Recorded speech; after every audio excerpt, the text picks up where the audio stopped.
everyone, my name is Jess, lots of new subscribers, so thank you so much.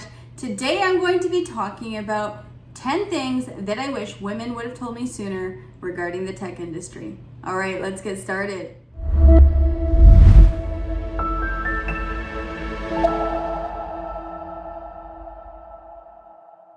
All right, everyone, so before I get started, if you would go ahead and hit that subscribe button below, it would help me out a lot. My personal goal is to get to 1,000 subscribers. I feel like we can get there together very soon. So here we go.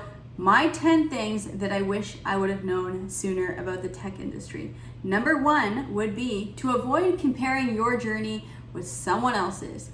Now this is really hard because you look at age, you look at experience, you look at men in the industry, you look at everybody and you're like, why am I not in that role? Why am I not in that position?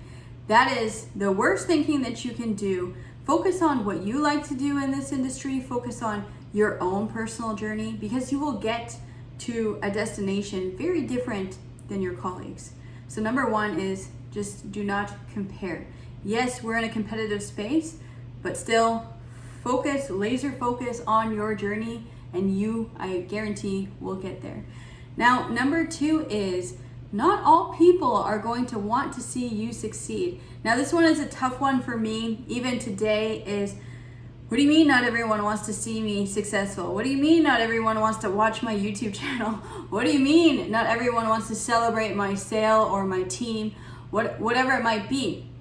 You have to realize that some people are jealous, some people are comparing, like the first one we talked about. It is really hard, and try to push those people out of your life and out of your career and focus on the people that are positive, that you're positive with, and that will go a long way. Now, number 3 would be to find a mentor. All you have to do is ask. So many people are scared to say, oh, I can't ask her to be my mentor because she doesn't have time for me, or why would she want to mentor me? It's not true. Just ask.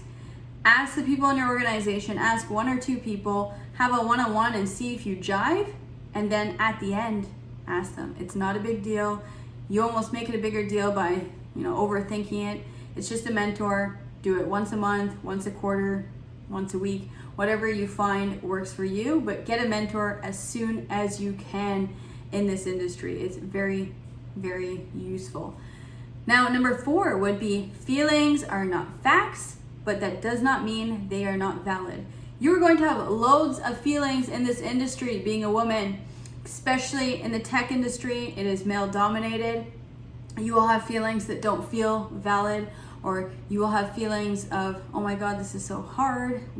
How can I do this? Who can I reach out to? Why am I feeling like this? If a man or a woman says something to you, you sometimes overanalyze and think, maybe it's my fault and not their fault.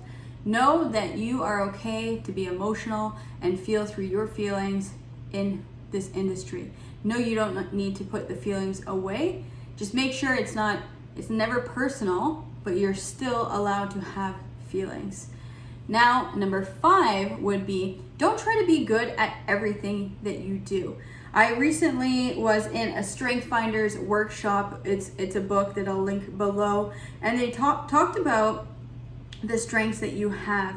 And if you keep focusing on the things that you're not good at, those strengths will never get better. So just recently, I have taken a look at my strengths and go, how do I build on those strengths to get better? And the one weakness I have is math. I don't think I'm ever gonna get brilliant at it. I have to use it in my day-to-day job, but I don't focus on how weak I am at math. I focus on a strength that I might have to help out the math problems and the math skill that I do not have. So again, don't try to be good at everything. Number 6 would be maybe my most important one, is seek a therapist. This industry is so hard, from comments that we hear from certain people in the industry news, promotions, and to tell you the truth, sometimes it is hard working for an organization that most of the leadership are men. They have a different point of view. It doesn't mean it's the wrong point of view, but it can be difficult. So see a therapist on a monthly basis or weekly or bi-weekly, whatever works for you, to talk about those feelings that I mentioned.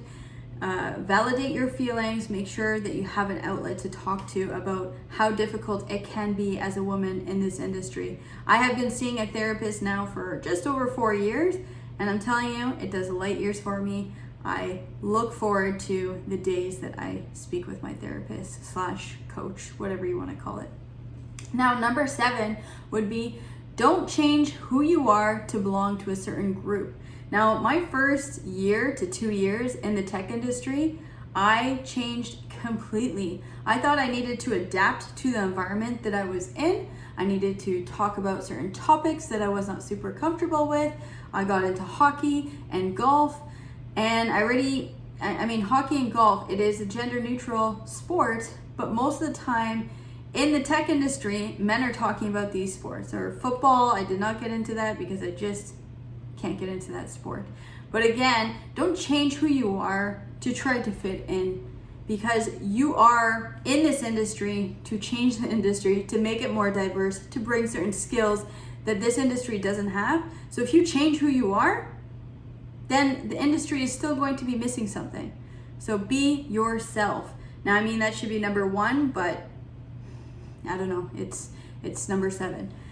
Number 8 would be, this one's kind of funny, don't ever get intoxicated at a work event. Now, some people might say, hey, if men can get intoxicated, women can get intoxicated. Sure. But for some reason, when a woman gets intoxicated in Canada at an event, a customer event or just a team event, more eyes are on you, because potentially you're the only woman in the group, or 10% of the group are women. There's a certain stigma when a woman gets drunk versus a male. And I know I said don't change who you are, but it just does not help in the industry to get drunk at an event. I've done this early on in my career.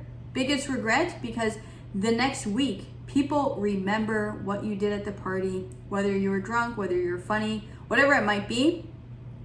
It sticks with you. And if you don't want that brand on you, some people say, I don't care, Jess, I can get drunk at a work event.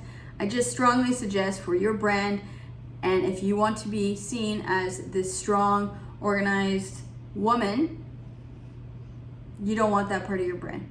Again, take it or leave it, but I just strongly suggest you don't do it.